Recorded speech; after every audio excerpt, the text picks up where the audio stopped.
So my wife got these BUNMO fidget spinner rings about a week ago or something, and I started playing with them, and these are really interesting. I think the reason they intrigue me so much is because it goes way deeper than I thought.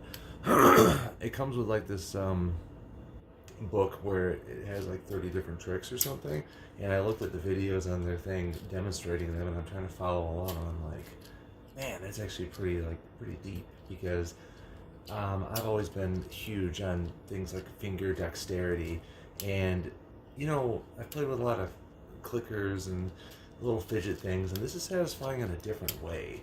I guess before we get into tricks and stuff like that, just by having it on your finger, you can spin it around because it's got magnets and it's got a free, I mean, I don't know if you call it axle or what you would call that, but you could just spin it freely on there, so that's interesting. Also, you're thinking about magnets, so the first thing I was is like, well, there should be polarity, so I should be able to push it on one way or not, and I realized that I have to actually twist it, and you can kind of feel, I don't know how they have this set up. It must be like magnets spaced out or something, because you can kind of feel that there's something there, but I digress. So um, from without even thinking about the different tricks and stuff you could do with this, the magnets are fairly strong. I mean, I could do this and they're not flying off, and that's really impressive. I didn't expect it to be that strong.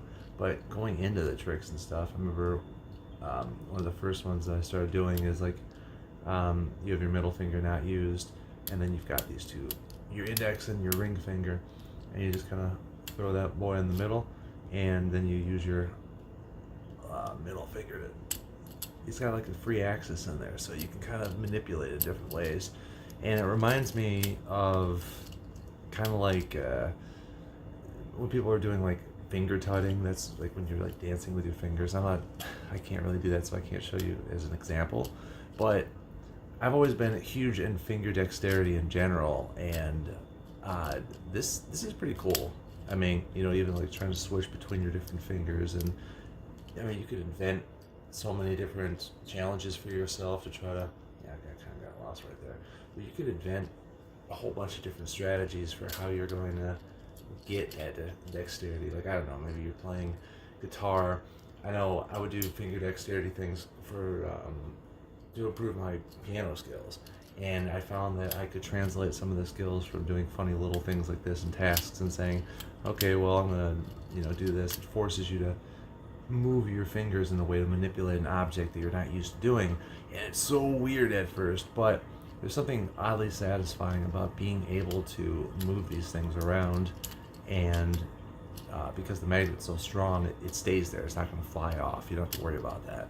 So I'm super impressed with this.